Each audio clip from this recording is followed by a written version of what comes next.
Hey YouTube. So I thought I'd do a video, and since this is about the anniversary I got this electric XP, this is my fourth year or fourth season. Third season it got a few miles. Fourth season it has gotten a total of 11 miles. Well, it's got more than that. I rode it out on the camping trip that we went on with the trailer. So how is it held up? Well, quite frankly, I can talk about the battery. The battery's held up well. I have over 600 charges, somewhere in the 620 range on it. No range degradation at all that I can measure anyway. It does what it's supposed to do. So the bike has had quite a few upgrades, but there's still much of the original equipment is still on the bike. I've upgraded the shifter. This was 1995. I've upgraded the cables. As you can see, they're blue over here. They're that was 40 bucks, so we're up to 60 for those items. The rotors were about 20 bucks. Those are 180 millimeter rotors, so they're 20 millimeters bigger, and it makes miles of difference. These are Avid ones. They squeal a little bit when they get wet, but other than that, they don't make much noise. Braking wise, the braking is as good as the 160 millimeter hydraulics that Karen has on her premium in the background back there. So brake wise, it does what it's supposed to, and it works well. It's not dual piston like hers, but hey, it still stops well. So now we're up to 60 bucks there, plus the $20 for the set of rotors. There's 80. We upgraded, we had to replace one of the adapters to make it the 180 millimeter work on the back. And if you're thinking about going up to 180 millimeter rotors, I recommend buying Shimano rotors, not some off-brand Shimano rotors. They're going to come in a well packaged, and they're going to be flat.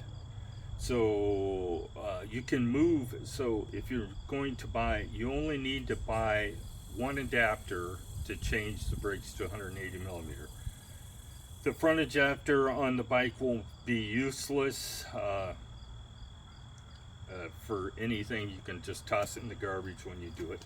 But you'll move the back rotor adapter to the front, and you'll need a rotor adapter that goes from 180 millimeter to 210. If you need the specific part number, I'll find out for you. I don't remember what it was. I did it 2 years ago. And that was $9 or $10 for the adapter. So we're roughly in the $90 range for the so far. The grips, I don't recommend changing them. They are a pain. You have to cut this one in half, and there's a plastic insert. So if you have some kind of device to cut plastics efficiently, then you could change them. But these are lock-on grips. They're locked on. They don't move. They stay put, and that's why I changed. Because they don't make a shorty version. I'm sure they do make a shorty version for grip shift, but I don't know. I didn't want to buy the shorty version. It was more money at the time. So we're at about 100 bucks. Seat post. I put a regular seat post on this, and a seat post adapter. This has a Cane Creek seat post adapter for this seat post. The one that comes in most of their bikes is actually a 31.8 millimeter instead of, and the closest regular seat post you're going to find is 31.6. So today Cane Creek makes a 34.9 millimeter to a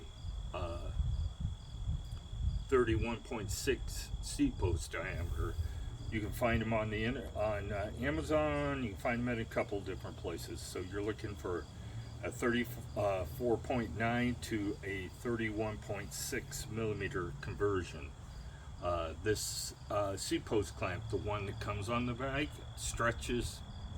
Eventually it won't keep your seat up or it'll break. This is a Bontrager. It's made by Trek. Bontrager is Trek's accessory line. So this is, what was this? I think it's a 39 millimeter outside diameter on the seat post. I don't remember exactly, but if you need one, your seat post slides and moves, then it's probably your seat post clamp that's the problem. It stretches, it continually stretches. The more you tighten it, the more it stretches until it finally breaks. So this is from Bontrager. I ordered this off the Trek website. They were the only one I could find that actually had one that would fit. So that was 20 bucks.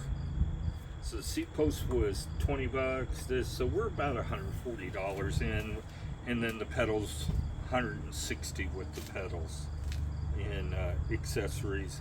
I replaced the brakes, but that's a wear item. You'll eventually have to replace. Mine lasted 900 miles, somewhere in there. These are semi-metallic to go with the rotors.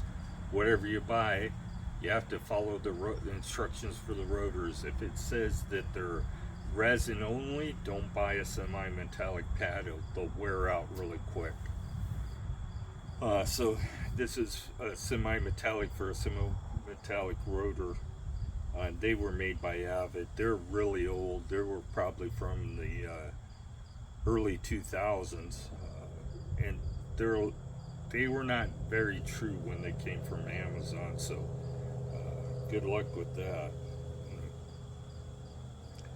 So the reason I upgraded all that stuff was I knew that mechanical disc brakes work, and they can work as well as hydraulics. They don't have quite the modulation the hydraulics do, but that being said, these work as good as Karen's hydraulics that she has on her X Premium. So the pedals were crap that came on the bike. I changed those out in the first 500 miles because they were completely wore out. I've had to true the wheels a couple of times. If they start creaking and make a noise, you hear a ting noise, you need to have them tensioned, because I didn't really true them. I tensioned them up. Tensioned them really like they were supposed to be from the factory. If you can squeeze them and they move much, then they're probably not tensioned properly. Front wheel wasn't such a problem as the back wheel. The back wheel carries the majority of the weight on the bike. You get 30% in the front, about 70% in the back as far as weight distribution. And that's about all I've changed. The bike's held up well.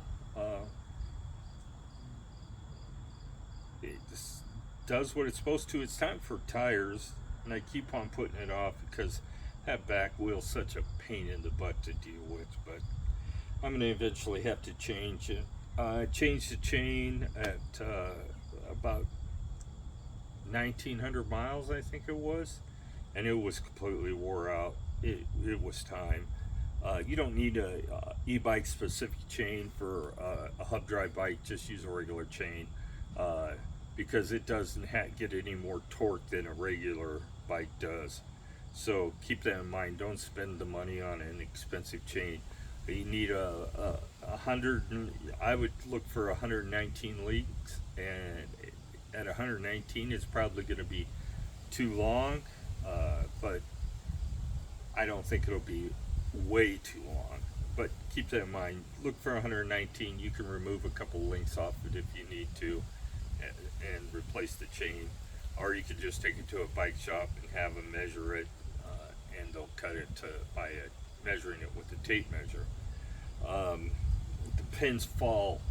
If you take a 12-inch ruler, the pin should fall on the 12-inch mark or there. If you're going to figure out how to measure your chain, I have a video out there on my YouTube website that explains how you measure the chain. But the easiest way is to take a ruler, put the hash mark on one end, the 0 point on a pin on your chain, and then the 12-inch hash mark should fall on the pin or a little behind the pin. If it falls beyond the hash mark, then you're at the end of the life of the chain. It's a really simple process to figure out whether your chain is wore out. So what am I going to do with this in the future? I'm looking at it right now. I think I'm going to turn it into an 8-speed. I have the room for it, 8 or 9-speed. I'm going to check that stack heights for sure, but 8-speed will definitely fit on this. You don't need to change anything but the shifter and the freewheel. You'll need an 8-speed shifter. The derailleur will work for 8-speed. Don't bother spending your money there. The chain that you have will work for 8-speed. And you get a better selection when you go to an 8-speed freewheel. If you go to a 9-speed, you may even get a better selection. But I don't know if I'm going to do it, but this bike will be converted to a cassette, I think. I think I'm going to take and get rid of the freewheel system. It's an outdated system that might survive for a couple of more years, but eventually it'll be done away with. The choices are already for a 7-speed freewheel are so limited that it's getting to the point that the manufacturers are going to stop making them. You can pretty much plan on it. 8-speed freewheels, as a general rule, haven't been used on modern bikes since the 80s. So cassettes have been around since the 80s. They started out with as a Uniglide cassette. They're not the same standards as what's used today. Today it's an HG cassette, and the free hub bodies are a little different, and they may fit and they may not. It just depends. But when I clean my bike up, my truck up this year to put it in storage for the winter, I'll be cleaning the cassette off then and taking and inspecting it for wear and deciding whether to replace the chain in the cassette over the winter. Usually you get 2 chains out of every cassette or freewheel. After you change your second chain on your freewheel, you have to change it a second time, then it's time to replace the freewheel too.